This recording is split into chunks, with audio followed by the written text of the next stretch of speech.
Hello everyone, this is Crota giving you a shoutcast in Game 2 of a best of 5 series between Mouse Mana and NightEnD here in the XelNaga Caverns. Game 1, an exciting game on Lost Temple. If I won't want to try to spoil it for you guys. Here in the XelNaga Caverns, we have NightEnD spawning down here on the south side of the map as the green Protoss player. Meanwhile, on the north side, we have Mouse Mana spawning as the red Protoss player. I like red versus green a little bit more than red versus blue. Kind of hard to distinguish the colors, and as it was like a little bit of a sky blue. But anyways, back over here, we do have probes training, pylon being placed down by both players, almost about a fraction of a second difference between these players, as now we see NightEnD already moving out with a very early probe. So instead of doing a 9 scout as opposed to scouting after that gateway, and this is one of those curious moves by NightEnD. I'm not quite sure why he wants to scout out this early. I guess he's trying to determine if there's going to be any sort of cheese play, but even if there is some sort of cheese play, he won't be able to identify it for quite some time. If he's in that base, I guess all he's really looking for is this first pylon. If this pylon is there, then he knows that there's no sort of proxy pylon coming in. Yeah, able to see this, able to see that it's a gateway, and now starting to zap at this one pylon over here. But Mana now with a little bit of the economic advantage just because of that early scouting probe, and now this probe coming back to continue to mine once again. We'll see if we see an assimilator coming in from any of these players, or if we're going to go off of a 2-gate opening. We do have an assimilator coming in from Mouse Mana, and also an assimilator coming in from NightEnD, so it does not look like it's going to be any sort of 2-gate pushes with Zealots. This gateway nearing about halfway. Meanwhile, this gateway much more ahead, already at 55 compared to this side's 40. So the Cybernetics core, if it is placed down next, will be much quicker, and that warp gate research may be faster as well. But no, it doesn't look that way, as Mouse Mana does not have enough minerals to try to throw down a Cybernetics core just quite yet. Back over here, gateway is now going to be completed, and I believe NightEnD may try to throw down a Cybernetics core before training up any sort of Zealots. It's going to really determine. No, he's going to train up another Zealot first. So both sides not getting that first Cybernetics core and getting it a little bit delayed. So now Cybernetics core finally being placed down by Mana over here. Meanwhile, we should see the Cybernetics core coming down from NightEnD sometime soon. Otherwise, there was no reason to get that gas. Back over here, Cybernetics core and another pylon being placed down. Mouse Mana with those blue crystals, trying to carry that extra workload, perhaps steal some of those minerals, as now that probe is just kind of like haunting at that front door. One hit onto that probe. That probe, however, outmoves or outmaneuvers and outmoves that Zealot. Zealot only a 2.25 versus a 2.81, and that probe starting to recharge those shields. However, we have a gas block. So NightEnD getting a gas block, very nicely done. That assimilator has 900 hit points, so it is very difficult for NightEnD, or sorry, for Mana to really try to do anything against it. Is he going to cancel it at the last second? Oh, he cancels at the last second, and wow, very nicely done. Mana making sure that that probe does not be able to come by and drop another assimilator of his own. Back over here, one Zealot guarding this XelNaga watchtower. Probe still with minerals in tow. May try to activate this XelNaga watchtower. No, in comes this XelNaga, and probe fighting against probe. And wow, that probe able to barely escape once again. So both sides very low on hit points there. We do have some Zealots, and now some pylons being placed all around the starting locations on this high ground. Both players really wanted to make sure that there is no sort of proxy cheese play in this map. The starting location is fairly small, and there is also a very large, very exposed expansion down over here. Both players now going into a robotics facility. So we do see the one gate into the the robotics facility.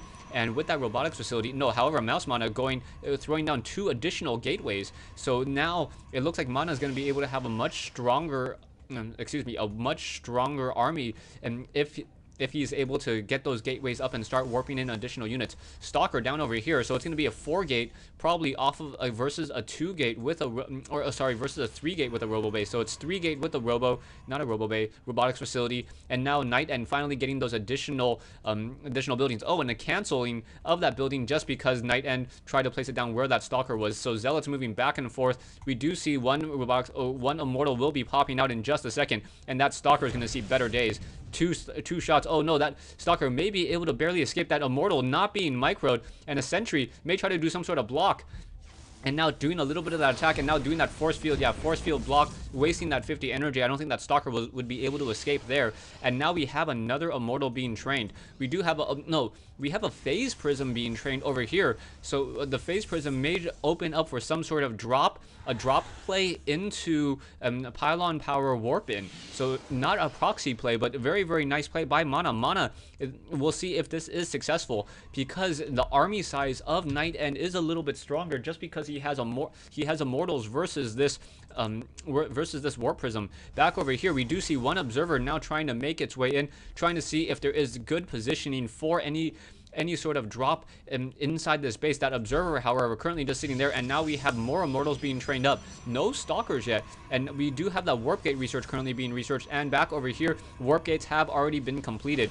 One poor probe, I believe, already taken down, as this phase prism, or this warp prism, gonna try to come in and go into phase mode. We do see phoenixes now being trained, and if that phoenix can be chrono boosted, that would be absolutely huge, as we already see this early phase prism, or this warp prism. Why am I calling it a phase prism? And now in comes this unit, and now in comes the warp prism. Warp prism gonna go ahead and drop off all of these zealots, and zealots quickly getting destroyed though. Zealots may be able to get in a few kills. No, not really able to at all. And now this phoenix may be able to head out and then start chasing that one warp prism. Stalkers now ready to try to receive it, and now that warp prism there trying to get a couple quick shots. Stalkers being forced to, or forcing that phoenix back home, and this warp prism should probably drop that cargo. That warp prism moves slower than these stalkers anyways, and that immortal now trying to move back out. Back over here, we have what, 3 immortals, 1 phoenix. So I really like how this play is currently working out. We may even see some void rays, but no, we are going to see it into a Twilight Council.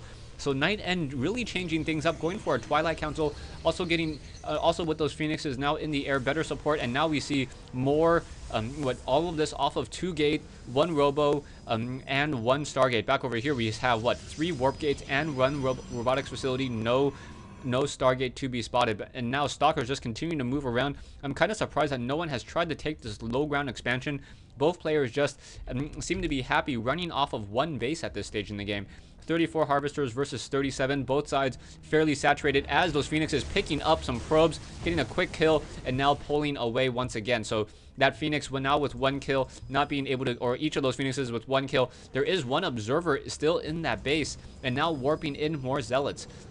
So zealots with a very, very fast warp in now. So both sides have a very, very strong army. Both sides off of a 2,500 mineral army with some gas as well, only off of 1 base. So you can see how much they're investing in terms of their army. Back over here, these phoenixes trying to do more and more harassment. Not 100% sure how it's going to work, as those stalkers will be able to pick off some of those phoenixes.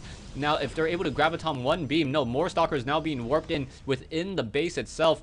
Right in that mineral line, the stalker may be able to get off 1 shot, yeah, but only dealing damage to the shields. Back over here, we still see this 1 observer here, and more zealots still being warped in. So NightEnD perhaps needs to get even more gateways just to try to spend more and more of these minerals. He is currently, I would say he's more gas locked than anything else, and needs to warp in more pylons. So more pylons being warped in over here. These phoenixes just banking around, trying to do some scouting, doing some strong scouting, making sure that there is no sort of a second base play, expansion play. Mouse Mon is sitting at 91 over 98. Meanwhile, we have 82 over 82, but production-wise, we should be seeing, yeah, more pylons coming in, and we have Stalker Blink now being researched as well. So those Stalkers will be, oh no, we'd have Zealot Charge and Stalker Blink. So both sides, with that Twilight Council, trying to get more and more Stalkers, just trying to shoo away these phoenixes once again, and these phoenixes just being forced to pull back. 1 phoenix actually taking some damage beyond those shields. 1 zealot still activating this XelNaga watchtower, and both sides really playing a game of sim StarCraft, building up their villages, building up their bases, trying to get a very strong army. We do have the robotics bay now getting the extended thermal lance range, and we also have 1 Colossus being built. We may get some Colossi in the mix very, very soon. Back over here, however, we do have the observer scouting out and able to see that robotics bay and that research. So how is Mana going to respond to that? Mana now getting Colossus, or getting a Colossus of his own, not getting that extended thermal lance range just quite yet. Phoenix is sitting over here. The Stalker is unable to really get underneath it because of those destructible rocks. And now you see NightEnD finally taking this natural expansion over here. So Mana may try to capitalize on this, or may just decide to throw an expansion of his own. Yeah, both sides still really playing the SimCity game. More zealots now being warped in. 4 gateways now for NightEnD with 1 Robo facility and 1 Stargate. Back over here, those Phoenixes may be able to pick off a couple more probes. Yeah, so 1 probe down, 2 probes down, 3 probes down. Oh, that was, what was that? That was a Stalker, yeah. More and more units just getting picked off here and now out of energy. However, these Warp Prisms and these Colossus now finally moving out. Does NightEnD know anything about this? I do not think he knows about this army already almost at his front door. More Zealots in play, and there is Zealot Charge. So with Zealot Charge, he will be able to charge and run head on in and try to get within that 0 distance. But nice force field usage. Now going after this Colossus over here. Zealots unable to really engage, and that force field was absolutely perfect. Zealots now finally able to push through. Colossus, I do not know why they're not destroying any of those force fields, and Stalkers now finally blinking back, and there's too many Immortals to really deal with these Stalkers. Stalkers trying to pull back now. These Immortals, these 3 Immortals can single shot one of these Stalkers, or almost single shot one of these Stalkers. No weapons upgrade, so only 150 damage compared to 160 shield, so almost single shot here. And now going after this Phase Prism, NightEnD now in a very, very strong position as the momentum is on his side. Colossi now moving out. 2 Colossi and now a quick force field, however, not quite enough. And Stalkers do not want to once again re-engage. Mana now getting more and more Zealots as well. So, but yeah, that was just really brilliant play with those force fields. NightEnD not responding to it by trying to use those Colossus to try to destroy those force fields. And now Graviton Beam to pick up some of these Stalkers and try to neutralize them. So Stalkers now just in the air. We also have a Zealot over here, and as soon as they're dropped, they're quickly killed by these Immortals and these Zealots and those Colossus. Back over here, we still have the Observer and able to see NightEnD mining out over here. Economy-wise, we have 1,300 versus 1,200, so both sides still even. What, NightEnD sitting on a 2,750 versus a 1,700 as well. Back over here, we now finally have that Observer moving out. No sort of proxy pylon play, which I am kind of curious about, as NightEnD would really benefit from some proxy play. Also, another Colossus being built over here at the facility.